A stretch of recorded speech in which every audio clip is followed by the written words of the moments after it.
of Martina Navratilova, Andy. Yeah, go for it. So she's obviously made the news in the last week or so due to her comments about trans athletes switching, the sex that they are and what they play for, and she's saying that it's basically cheating.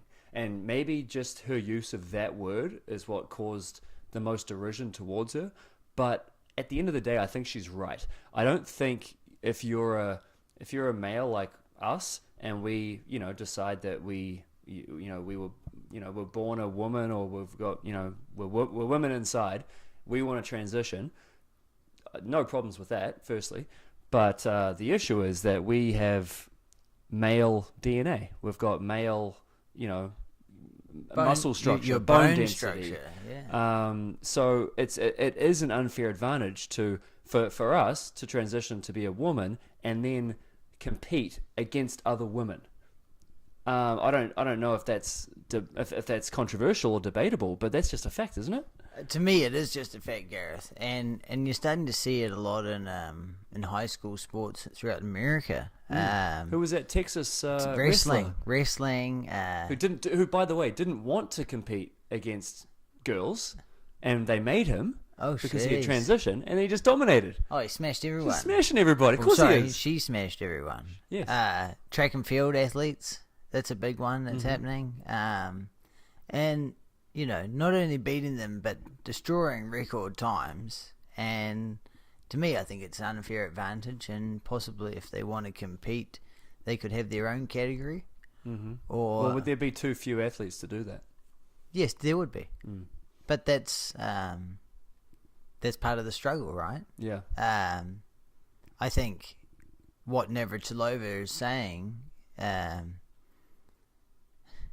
is right. I mean, she played tennis back in the day with a lady or a man by the name of Renee Richards, and she played in a few Grand Slams and made a Grand Slam doubles final, I think, and was a man, and she went on to coach Navratilova to a couple Grand Slams as well. But you think that she would be quite supportive of someone that she played with and had as a coach / mentor, I guess, when you have a coach like that.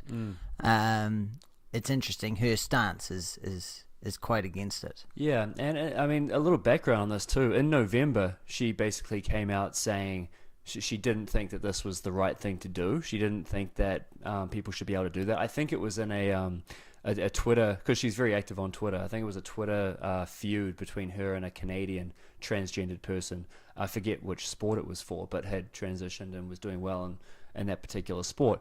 And then she got a little bit of feedback and a little bit of backlash and said, okay, fair enough, I'm going to go away and do some research, and then I'll come back to it. And isn't that the thing that most people should do? Yes, right? Absolutely. How can you do that I don't know how you can do it any better. So she came back in February of this year, so 4 months or 3 months, and said, if anything, my views have been strengthened. So fair enough. And I mean, look, let's just take a tennis example. Serena Williams, if she was a man, she would be, and sorry, if she's got the same body, but she's playing on the men's tour, she would be a mid-level Division I college player. Yeah, she would be between 800 or maybe not even. Maybe not even. No, and now it's even harder to get that ATP point. So. Yes. So I guess if she's at that level, that means that a really top man could transition and dominate the women's tour. Well, what would stop you? I mean,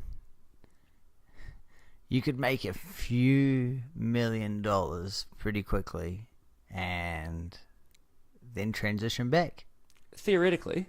I mean, it's probably a cynical way to look at it because not many people are going to do that for the payday, but it's conceivable. Yeah, but so then the questions are, Gareth, what type of test should be in place? What should your testosterone levels be at? Blah, blah, blah, blah, blah. But even then, you've got the previous 16, 18, however 20, many. however many years as a man before that.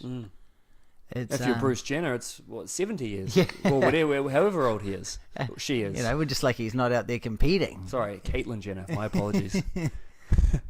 Jeez. Well, yeah, that's the thing, right? I mean, imagine if he had I don't know, she. So you say what their current one is, even if I'm talking about Bruce Jenner back in his Olympic days. I guess if you call it back in his day, Imagine if Bruce Jenner, 1976 Montreal or whatever his Olympics was, if he transitioned right before then and was breaking records on the women's side. People would be saying something, wouldn't they? And at the same time beating the men's times. Yeah. Exactly. And that's Ah. where it gets problematic. It gets problematic particularly in sports where it's a physical endurance test or a physical strength test, where it's not sexist to say that men have more strength, have more speed. Where does it stop?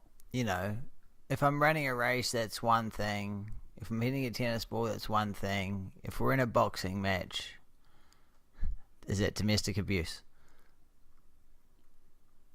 It's not far off. Right? Like, man beats up a woman. Where do you draw the line?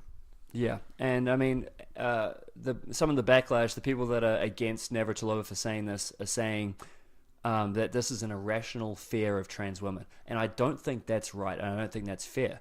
Navratilova is not fearful of this. It's about fairness. It's about, well, you compete for the gender that you were assigned when you were a child. I mean, Yeah. You compete on your level. Yeah, exactly. Because it's just physiological. I think the backlash against Navratilova has been shocking. I mean, she's been a standard in the LGBTQ community for a long, long time, and for her to come out after taking some research and time with the stance for the backlash is sad, really. It's incredible. It is, and I mean, I really looked at the other side of it today.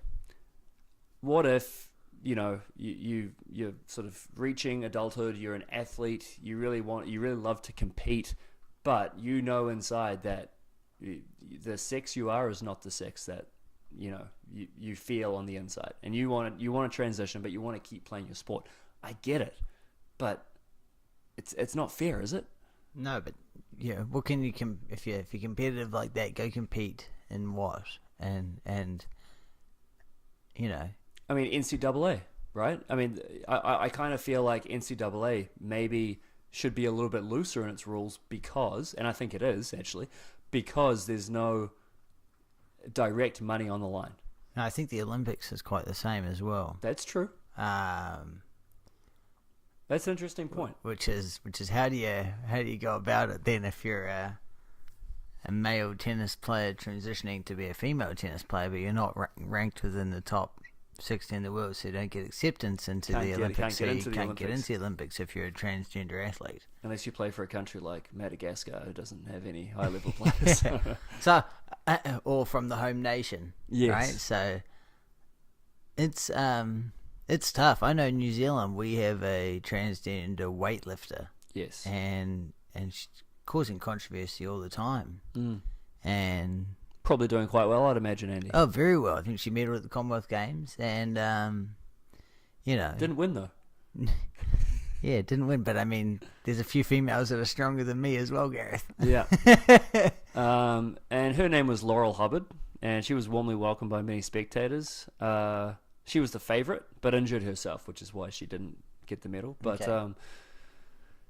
I don't know. It's problematic, right? I don't know. It's a What's tough one. What's the solution? And the more and more these situations are coming out, there's got to be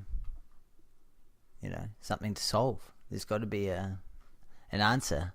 There's no easy solution to this, though, is there? Because you're either going to have...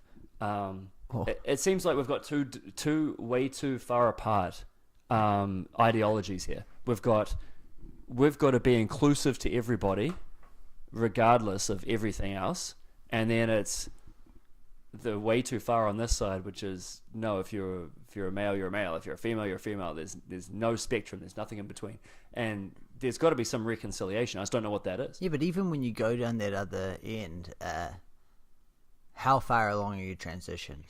You know. Yeah. Are you the I same read as in this me? article, Andy, that it said I'm not sure which sport this is, but for one of them, you had to have reduced testosterone levels below a certain figure for at least a year before you compete, which is fair enough. But as you mentioned earlier, you've still got the physiology of a man. You've got those years of muscle growth and bone density and all that stuff, which helps you become an elite athlete. Yeah. It's a tough one, right? It's a tough topic. It's a tough one, but I guess just my closing word is that Martina, I fully support your comments, and I think you went about things the right way. Not everybody's going to agree with you, but that's okay. You know, I mean, at least you researched your opinion, you presented it in a very calm way. Perhaps don't use the word cheating in the future, but it is what it is, right? Backlash is always going to be there in society nowadays, right? Yes. And, you know, against someone that's done so much for that community, it's amazing how quickly they turn their back on it. That happens to a lot of people, but hopefully it won't stick to Navratilova for too long.